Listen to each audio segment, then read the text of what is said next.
Le titre de cette vidéo est complètement putaclic. Si vous avez grandi comme moi dans les années 80, vous avez certainement vu au moins une dizaine de fois le film Rain Man. Et dans ce film, vous avez pu constater que l'autisme, c'est quelque chose d'assez particulier. C'est vraiment quelque chose de très handicapant. On peut qualifier les gens qui sont dans leur monde un petit peu, qui ont du mal à vivre de façon autonome. Or, depuis une quinzaine d'années, on a un élargissement assez conséquent du spectre autistique dans la communauté scientifique et désormais, la moindre personne est diagnostiquée autiste pour un fort trait de caractère, de la timidité, une façon de penser différente, un plaisir à faire des choses plutôt que d'autres.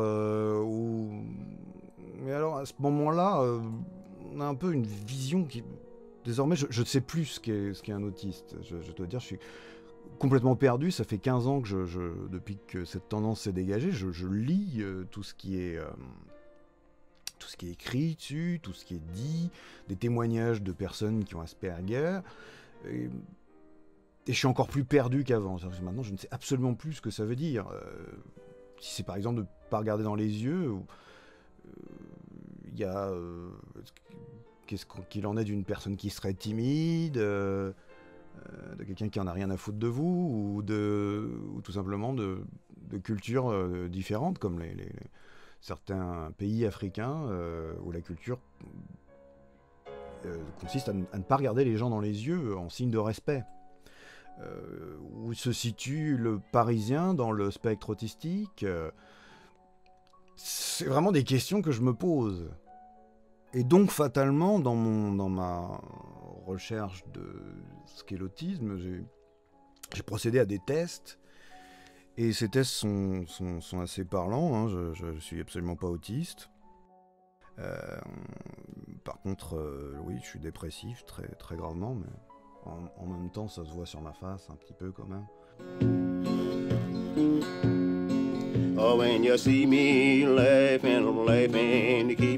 Donc pour éclaircir les choses, je suis revenu à la base. On va prendre la définition d'Asperger, qui est donc mort en 1980, qui a identifié l'autisme en le qualifiant d'un manque d'empathie, d'une faible capacité à se créer des amis, d'une conversation unidirectionnelle, d'une intense préoccupation pour un sujet particulier et le mouvement maladroit.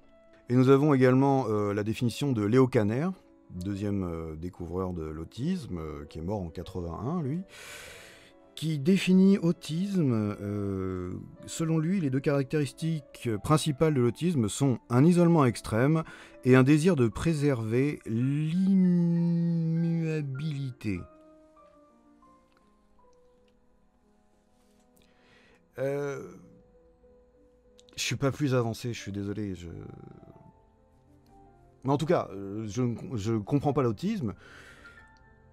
Par contre, je comprends très très bien ce qu'est l'illustration et comment, à travers une image, on communique une narration. J'ai trouvé un certain nombre d'images et je vous propose qu'on rigole un petit peu avec ces images qui sont d'un ridicule achevé et complètement nul, même si vous n'êtes pas autiste. Je vous propose de les regarder ensemble. Donc on a une première image avec le garçon appelle sa nouvelle voisine qui vient d'aménager pour faire sa connaissance. Le garçon a dû monter sur une caisse pour pouvoir parler avec sa voisine. Un peu plus tard, la voisine pense reconnaître son voisin dans la rue. Donc voilà la question, attention. Auquel des deux garçons la voisine pense-t-elle avoir parlé ? Au garçon de gauche ou au garçon de droite ? Eh bien moi je pense que la voisine pense que c'est le personnage de droite. Pour une simple raison, c'est que en fait en anatomie, la longueur du bras est proportionnelle à la longueur de la jambe. Donc elle a vu les bras du garçon auquel elle a parlé derrière le mur, donc elle s'est aperçue que ses bras étaient de cette taille-là. Donc si on regarde bien sur l'image, le bras du personnage de droite est petit, et d'ailleurs c'est proportionnel à ses jambes. Donc je pense qu'elle pense que c'est le personnage de droite. J'ai pas la réponse parce que j'ai trouvé que les questions et j'ai pas eu la réponse. Mais ça me paraît complètement logique. C'est forcément celui avec les bras de la bonne taille et avec tout de la bonne taille, quoi. Enfin, je veux dire, c'est pas compliqué. Et même, on ne connaît pas, dans la deuxième image, on ne voit pas quelle est la teneur de leur conversation. Donc il est possible qu'il ait dit qu'il était sur la caisse. On a juste l'info qui disent pour pouvoir parler avec sa voisine. De quoi ont-ils parlé? Nous ne le savons pas. Est-ce qu'il lui a dit qu'il avait un grand frère qui s'habillait exactement pareil que lui, ce qui est quand même un cas assez étrange en soi-même. Déjà, personnellement, je verrais deux personnes habillées pareil avec à peu près la même tête de dos. Je me dirais, il y a un truc qui déconne quelque part. C'est peut-être pas son grand frère, c'est-à-dire peut-être son père ou je ne sais pas. En tout cas, à part les pieds qui sont de la même taille, le reste du corps étant plus compact, on peut donc en conclure qu'elle va forcément penser que c'est celui qui est plus petit. Alors ça, c'est une illustration que j'ai trouvée sur l'article Wikipédia sur l'autisme, où une personne, c'est extrêmement mal dessiné, où une personne se trouve donc à gauche de l'image et dit je vais faire deux voix différentes, comme ça on pourra les reconnaître. Hein. Après, pensez pas que c'est tout le temps la même personne quand je fais la même voix, ça n'a rien à voir. Est-ce que je suis gros? Donne-moi ta taille et ton poids. Il faut que je calcule son indice de masse corporelle pour lui répondre. 105 kg pour 1m72, 2 d'IMC, indice de masse corporelle. Hein. Au-dessus de 30, donc la réponse est oui. Parce que le mec lui dit « Je te hais, je te hais ». Je ne me rappelle plus quelle voix je lui ai fait. Donc, je te hais. Je ne vois pas pourquoi il le hait, parce qu'en fait, il a réellement parlé de ça. Je trouve la réponse du mec de droite tout à fait valide. Cette personne de droite qui a un bras plus long que l'autre, mais largement plus long que l'autre, quoi.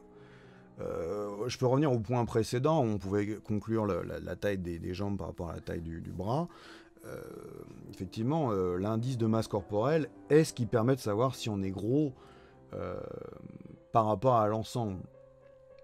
Mais en même temps, c'est pas tout à fait vrai parce qu'il y a aussi, faut tenir compte, est-ce que c'est du gras, est-ce que c'est du muscle c'est pour ça que les balances maintenant ont l'indice de poids par rapport aux muscles, par rapport à... Mais effectivement, l'indice de masse corporelle est la référence dans laquelle on peut se prononcer si quelqu'un est gros ou pas. Alors, je ne sais pas lequel des deux est censé être autiste, mais en tout cas, si on pose la question est-ce que tu es gros, est-ce que je suis gros, la réponse en utilisant l'indice de masse corporelle me paraît être une réponse valable. Avec le vadémécum que je viens de donner, c'est-à-dire, attention, si c'est quelqu'un qui est musclé, il va avoir un indice de masse corporelle qui va être biaisé. Donc, voilà. Après, ça se dit pas. On pourrait dire, oui, d'après ton indice de masse corporelle, voilà. Peut-être un manque de politesse, je pense, d'un petit peu de tact. Peut-être que c'est la personne de droite qui est autiste, et du coup, bah, c'est vraiment une tête de con. Ça se dit pas comme ça. On dit, si je suis ton indice corporel, effectivement, je peux te le dire, voilà. Mais on n'est manifestement pas face à quelqu'un qui a dit ça. Je pense que c'est la personne avec le long bras, et non pas le gros qui... On peut dire qu'il est gros, hein, parce qu'il a un indice de masse corporelle qui veut dire qu'il est gros. D'après ton indice de poids corporel, effectivement, tu es gros. Tu pourrais faire un effort. Est-ce que tu as des problèmes pour courir? Est-ce que tu peux monter un escalier? Voilà. À la débeauté, je pense que l'indice de masse corporelle est quand même assez indicatif. Apparemment, quand on regarde quelqu'un dans les yeux, on le regarde dans l'œil droit ou entre les deux yeux sur le nez, qui est donc l'homme à gauche. Et l'autiste, lui, va regarder les cheveux, la bouche, et carrément, on voit bien une croix complètement à l'extérieur. Peut-être que les autistes sont simplement des gens très timides. Comment on fait la différence? Comme pour l'indice de masse corporelle du dessin précédent, on peut peut-être avoir une valeur qui soit vraiment objective, qui permette de savoir si on est juste timide ou si on est autiste. Ou peut-être que la timidité est dans le spectre autistique. Un merveilleux esprit qui est, je trouve le dessin très très très très joli. C'est un illustrateur espagnol, ça vient de Jorge Tatami. la fondation Orange sur l'autisme. Un merveilleux esprit. Jacques a des réponses pour les petits mystères de la vie. Maman, tu sais pourquoi nos yeux brillent? Parce que nous avons une lanterne dans le cerveau. Alors là, il y a la souris qui dit « Mais personne ne s'en est rendu compte ».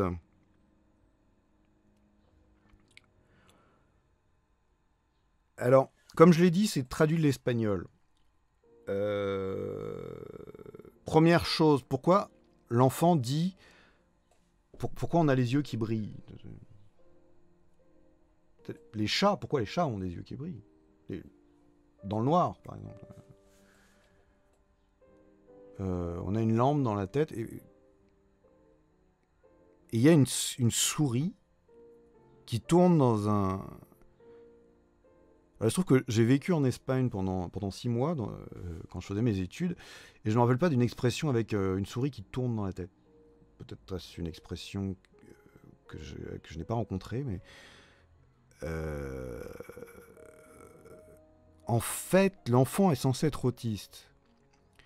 Alors, il faut savoir qu'apparemment, les autistes ne comprennent pas le second degré, les images, la conversation imagée. Peut-être a-t-il référence à quand je te vois, j'ai les yeux qui brillent, qui est une expression qui veut dire... Je ne vais pas vous l'expliquer, à moins que vous soyez autiste, allez voir ce que c'est. Parce qu'apparemment, les autistes ne comprennent pas ce que ça veut dire.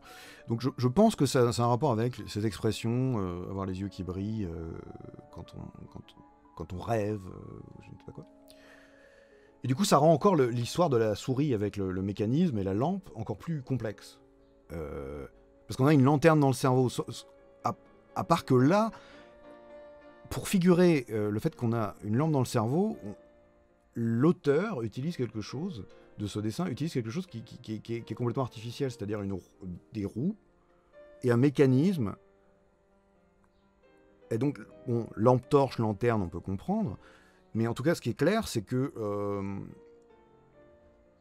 pourquoi est-ce qu'il y a besoin d'avoir tout ce mécanisme à l'intérieur et pourquoi il y a une souris?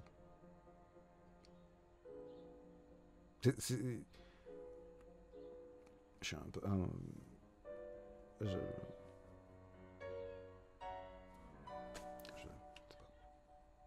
Je ne sais pas.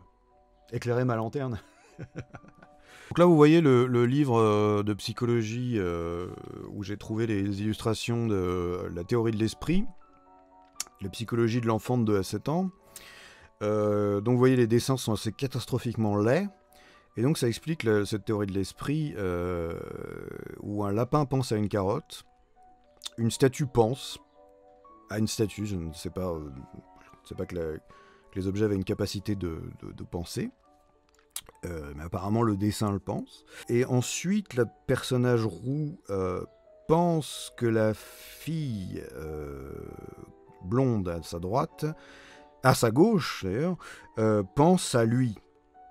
Or, la fille pense à un autre garçon qui n'est pas dans le dessin. Je vous le dis, ne le cherchez pas, il n'est pas dans le dessin. Elle n'a pas pensé au lapin ou à la statue qui sont complètement parasitaires dans l'illustration. Voilà. Et donc ça illustre particulièrement bien cette théorie de l'esprit, qui est donc à quoi pense quelqu'un qui n'est pas moi, qu'apparemment les autistes n'arrivent pas à faire. Et quand quelqu'un pense carrément à quelqu'un qui n'est pas là. Alors je ne sais pas pourquoi, c'est bizarre. Et c'est très mal dessiné. Très très mal dessiné. Alors là, je vais vous lire quelque chose. Je ne vais pas mettre l'ensemble de la BD en premier. Je vais juste vous lire case par case et après je vous mettrai la BD en entier. Vous allez comprendre pourquoi. Vous venez pour le diagnostic d'autisme? Les nouveaux tests sont rapides et fiables. Ok docteur, allez-y. On dirait que ça va être un supplice. C'est pas grave, hein, c'est juste de l'autisme. Sur une échelle de 1 à 10, à combien aimez-vous les chats? Au moins 150. Alors, c'est pas possible de 1 à 10, on peut pas avoir 150. je pense que manifestement, il y a un problème quelque part dans sa tête. Et je ne suis pas sûr que ce soit de l'autisme. Je pense que c'est qu'elle n'a pas écouté quelle était la... Ça peut arriver, hein, on peut très bien ne pas... On peut se dire, ah bah ça devait être sur 1000, ou sur 150, je sais pas. Peut-être un problème d'audition, plus que... Vous êtes autiste. Oh. Voilà, donc là maintenant vous voyez l'ensemble de la bande dessinée. Un critère supplémentaire pour diagnostiquer l'autisme au féminin, l'amour des chats. C'est-à-dire que si vous aimez les chats, comme vous êtes autiste. Si vous êtes une femme, attention parce que c'est écrit dans le titre. L'autisme au féminin. En plus c'est genré. Et c'est encore une fois très très mal dessiné et très laid. Je veux dire que j'ai trouvé cette illustration-là sur Google Images et je suis perplexe. J'attends vos réponses dans les commentaires pour me dire exactement ce qu'il en est. Parce que le garçon a un bobo au bras. Ouais, d'accord, donc le garçon a un bobo au bras. Comment dire? Quel rapport avec l'image qui est au-dessus? Tout simplement, je parle juste du découpage. Nous avons donc quelqu'un qui tape dans les mains, qui a l'air très content, qui manifestement n'a pas de sexe. Ou... Non, même pas. Il n'y a pas de vagin, il n'y a pas de zizi, donc bon. Un personnage un extraterrestre, je ne sais pas quoi. Et en dessous, nous avons donc le garçon qui n'est pas la personne qui est sur l'image du dessus. C'est pas la même personne. Le garçon, une personne qu'on ne connaît pas, a un bobo. Donc là, c'est figuré par l'être qui se trouve au-dessus. Donc, a un bobo au bras. Et donc, il applaudit. Alors peut-être qu'en applaudissant, il s'est fait mal au bras. Mais alors pourquoi le garçon? Pourquoi un autre? Pourquoi est-ce qu'il y a un autre garçon? Qui est le garçon à gauche? Il a un bobo au bras. Et pourquoi il applaudit? Au bras droit, manifestement. Donc, effectivement.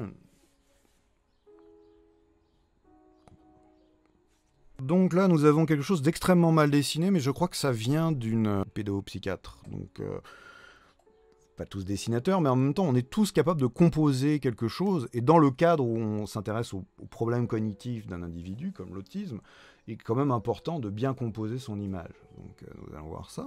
Donc, c'est une définition de... Donc, il y a un rapport texte-image, hein, je rappelle, c'est la base de l'illustration.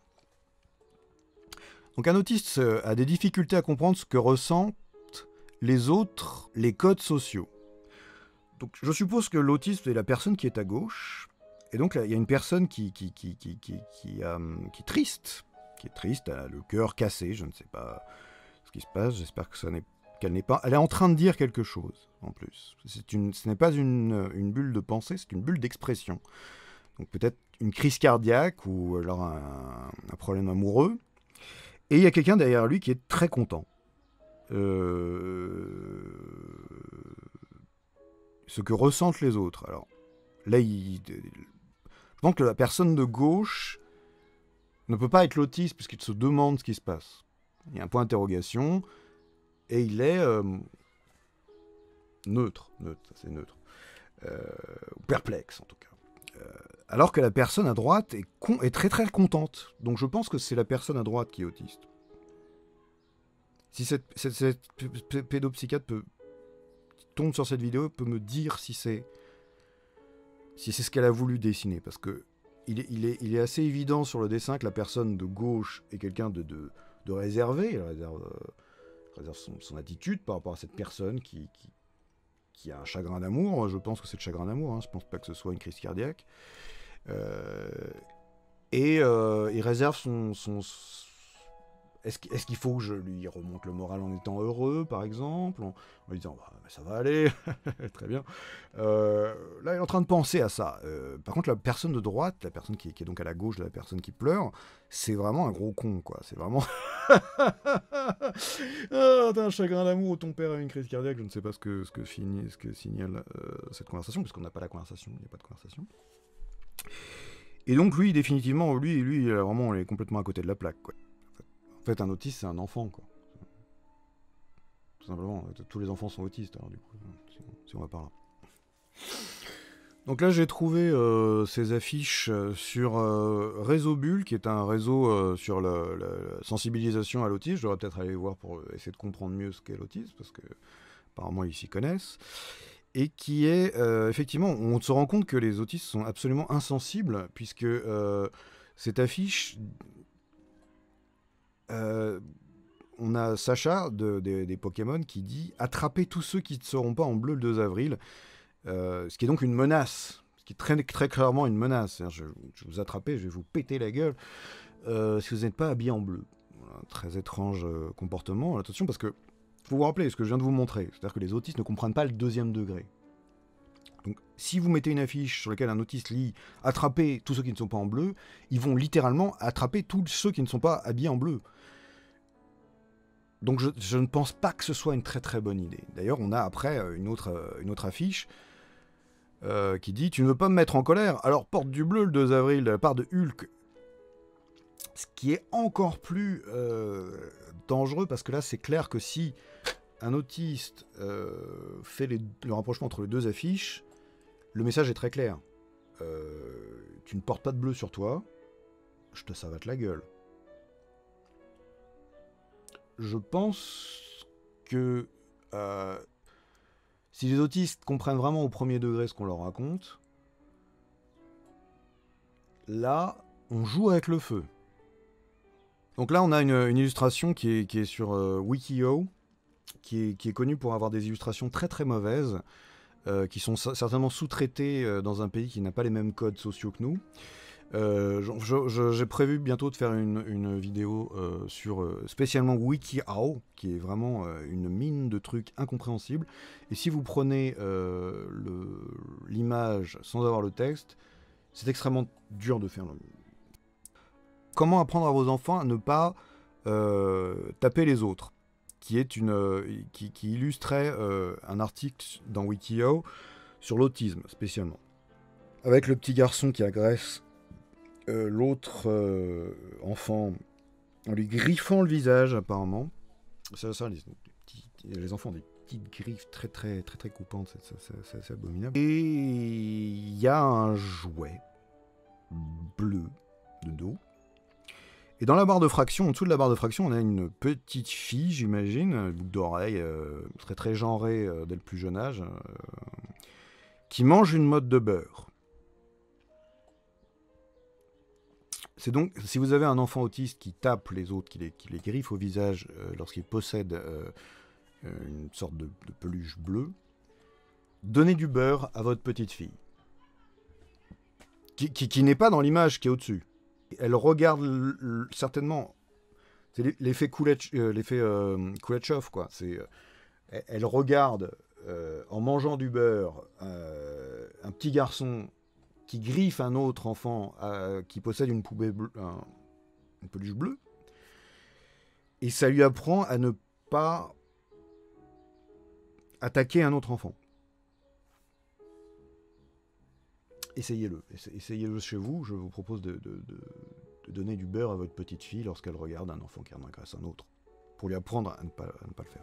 Donc voilà donc le test de la théorie de l'esprit, très magnifiquement dessiné. On voit donc une personne avec un téléphone qui n'est relié à rien. C'est un téléphone filaire, ça se voit très très bien. Il n'y a pas de fil, mais en tout cas, apparemment il fonctionne. Et à droite de l'image, nous avons une femme qui parle dans un téléphone à clapet. Marie appelle son ami François pour lui dire qu'elle va chez le coiffeur car elle veut se faire couper les cheveux très courts. Elle invite François à la retrouver ensuite dans un salon de thé.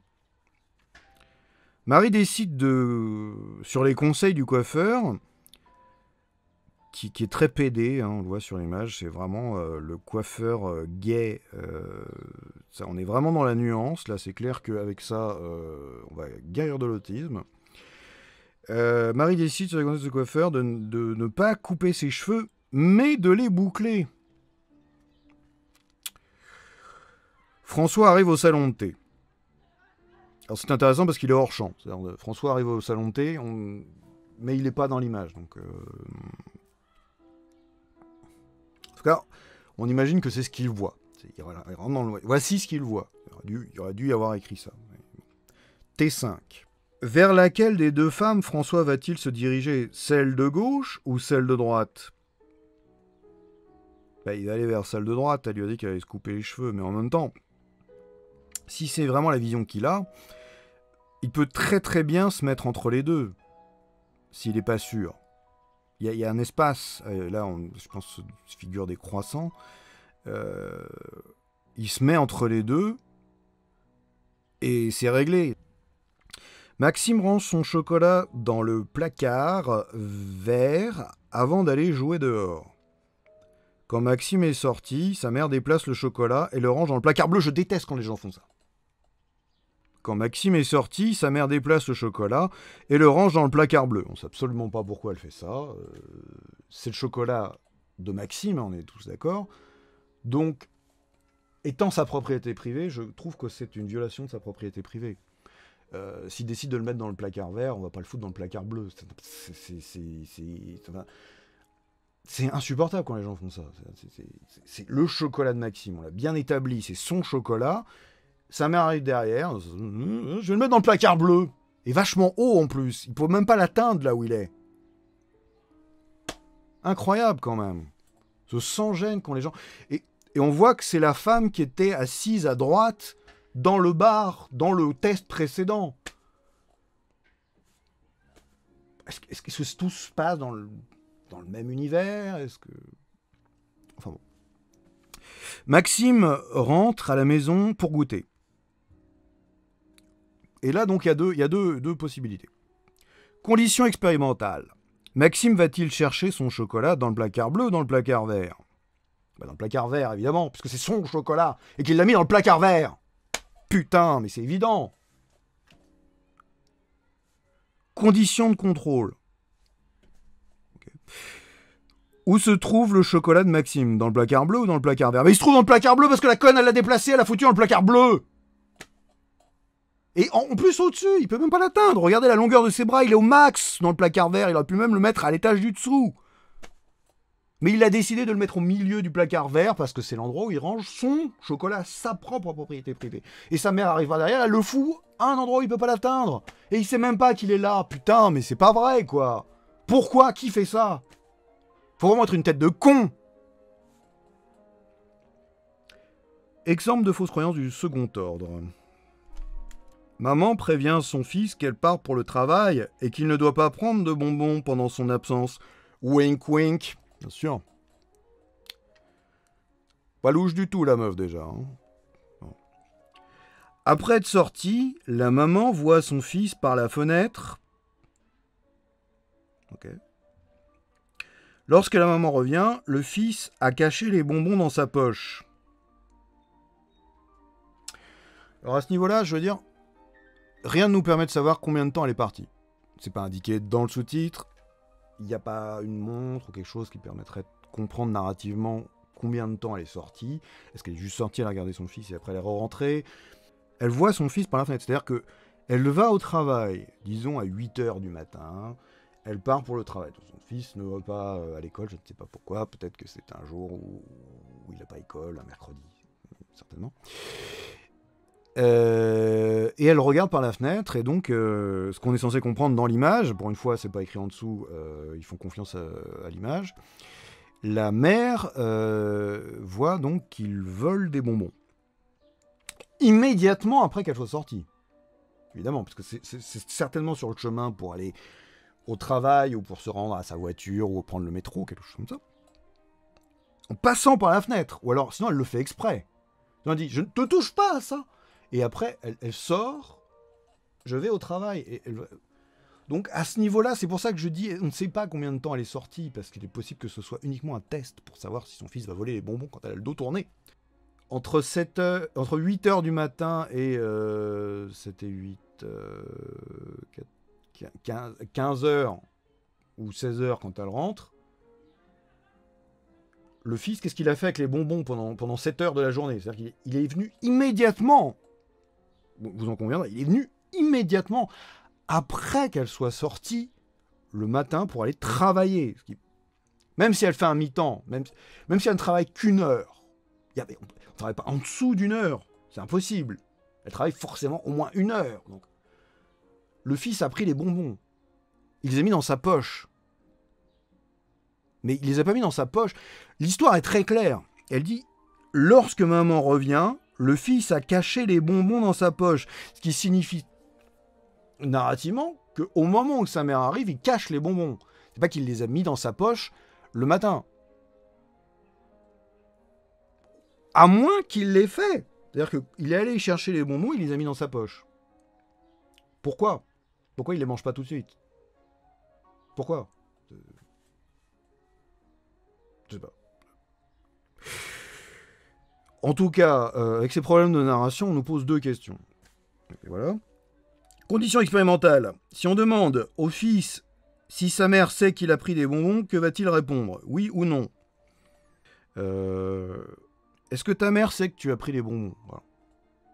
Lui va répondre, bah non. Bah non, non.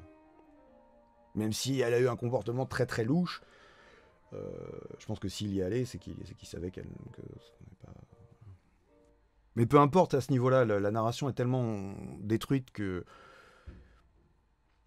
les questions sont à la limite... Moi je me demande plus ce que cherche la mère, quoi. Hein? Exemple de fausse croyance du premier ordre. Sébastien et Linda se donnent rendez-vous à 19h pour aller dîner. Sébastien, qui connaît bien Linda, lui demande de ne pas être, pour une fois, en retard. En se rendant au rendez-vous, Linda a un accident. Elle n'a pas de portable, donc elle ne peut pas prévenir qu'elle ne peut pas venir. Sébastien est à l'heure, lui, au rendez-vous, et il s'impatiente car Linda n'est toujours pas là, sur une sorte de terre-plein, enfin, certainement un trottoir, un bord de trottoir. C'était là où ils avaient rendez-vous. C'est un bord de trottoir qu'ils connaissent. Donc, déjà, ils n'ont pas de téléphone portable. Donc, ça marque déjà l'époque du test. Alors, condition expérimentale. Que croit Sébastien? Que Linda a eu un accident ou que Linda est en retard comme d'habitude? Il croit que Linda est en retard comme d'habitude, il l'a même dit. Ils sont pas en retard comme d'habitude. Voilà. Après, elle est en retard, comme d'habitude. Condition de contrôle. Pourquoi Linda n'est-elle pas encore arrivée au rendez-vous? Parce qu'elle a eu un accident de voiture, parce qu'elle est en retard comme d'habitude. Bah parce qu'elle est en retard comme d'habitude. Parce qu'elle a eu un accident de voiture. Les deux réponses sont bonnes en fait. C'est ça le truc, c'est que elle est en retard comme d'habitude, mais elle n'a pas toujours un accident. Mais disons que le fait d'avoir un accident fait qu'elle est en retard comme d'habitude. C'est dans la théorie des ensembles, c'est elle est en retard comme d'habitude, et dedans elle a eu un accident. Si vous voyez ce que je veux dire. Donc les deux réponses sont bonnes, je vois pas en quoi ça contrôle quoi que ce soit, parce qu'elle est en retard comme d'habitude et elle a eu un accident de voiture en même temps. Donc, bon. Un pêcheur sent qu'il a attrapé quelque chose au bout de sa ligne. Effectivement. Le plongeur voit qu'une botte s'est accrochée à la ligne du pêcheur. Le pêcheur remonte sa ligne sous les yeux du plongeur. Qui lui dit pas, attention, il y a une botte. Hein. Le plongeur, je ne sais pas pourquoi, ne dit rien. Personnellement, je suis en train de pêcher et je vois quelqu'un qui remonte. Au moment où je sens quelque chose de lourd, je me dis, merde, je l'ai accroché avec la ligne, quoi. Là, le gars, il voit un mec qui est là, sa ligne, elle est là. Il se dit pas, putain, je vais accrocher le pied. Surtout quand il remonte, quoi. Il remonte, qu'est-ce qu'il y a, monsieur? C'est ça qu'il va te dire d'abord. Ça va, monsieur, je ne vais pas accrocher avec ma ligne. C'est une réaction normale de quelqu'un qui voit... mais vraiment, genre, on le voit sur l'image, quoi. Il est à, je sais pas, même pas 1 mètre, quoi. Il doit être vraiment, genre, là, quoi. Et en plus, avec la perspective, le pêcheur, ce qu'il voit, c'est qu'il a encore plus l'impression que c'est prêt. Donc il va se dire, merde, putain, je l'ai accroché, quoi. Enfin, bon, regardons les questions, on va voir si ça parle de ça là-dedans. Condition expérimentale. Si on demande au plongeur ce que le pêcheur pense avoir attrapé, que va-t-il répondre? Une botte, un poisson. Bah, je pense que le plongeur, il va se dire, il a cru qu'il m'avait attrapé moi, quoi. Qu'essaye d'attraper le pêcheur, je pense pas qu'il essaie d'attraper des bottes. Ou alors sinon, peut-être qu'il est là pour nettoyer le lac. Mais à ce moment-là, c'est pas très efficace avec une ligne. Ça paraît évident qu'il essaie de pêcher du poisson. Alors, est-ce que la botte était là avant? Parce qu'on ne sait pas depuis combien de temps le mec qui nage en dessous est en dessous. On ne sait pas s'il a vu la botte. Peut-être que le pêcheur essaye de ramasser des poissons à l'aide d'une botte. Vous voyez, en l'utilisant comme une sorte de nasse, comme ça, pour attraper les poissons. C'est possible. Alors, donc, c'était quoi la question? Qu'il a attrapé une botte ou un poisson? Bah, dans les deux cas dont je viens de parler, c'est-à-dire qu'il ait utilisé la botte lui-même pour pouvoir pêcher des poissons ou qu'il ait uni, le plongeur pense qu'il a attrapé pense que le mec pense qu'il a attrapé un poisson, mais il peut aussi penser qu'il l'a attrapé lui. Et donc, si j'étais le plongeur, je dirais, vous en faites pas, vous avez pris une botte, vous m'avez pas pris moi. Je sais pas pourquoi le plongeur ne parle pas. C'est complètement fou, je sais pas. Bon. Condition de contrôle, qu'est-ce que le pêcheur a attrapé? Une botte, un poisson. Alors, ce qu'on voit en tout cas, c'est qu'il a pêché une botte. Regardez, on voit bien dans la deuxième image, il a pêché, il va remonter une botte en tout cas. Alors, comme je l'ai dit, s'il utilise une botte comme nasse, il est possible qu'il ait pêché un poisson. Mais comment va-t-il savoir qu'il a pêché un poisson? Est-ce qu'il a un système qui lui permet de voir s'il a un bouchon, par exemple? La botte, il a une botte. Imaginons qu'on veuille pêcher comme dans une nasse avec une botte. On a quand même ça pour attraper un poisson dedans, quoi. C'est quand même pas mal. On l'accroche au bout d'une ficelle. On la met dans l'eau.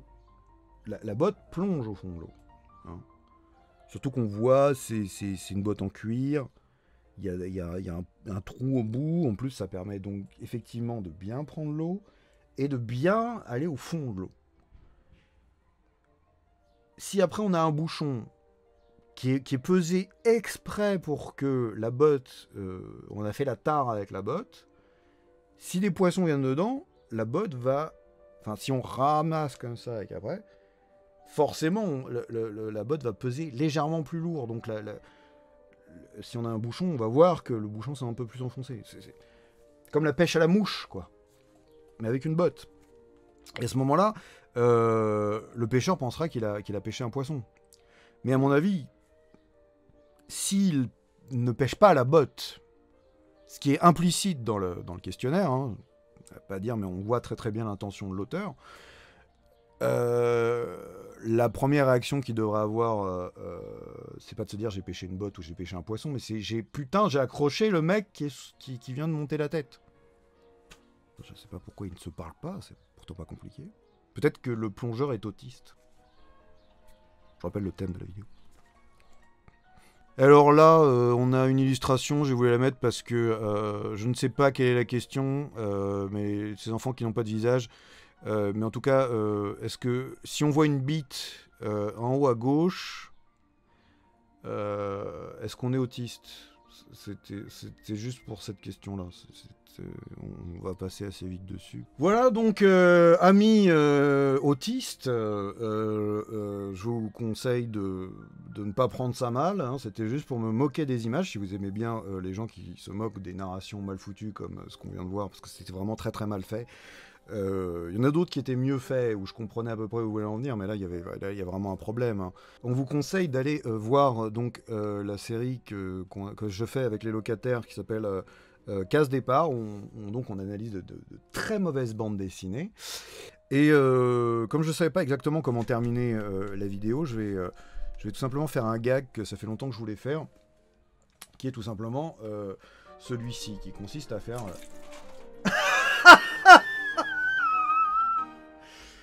C'était mon petit test d'autisme pour... voilà, je savais que c'était cassé. Hein. Maintenant, je me méfie un peu de tout. Pas de problème. Puis j'ai surtout mon pantalon qui est complètement mouillé. À bientôt.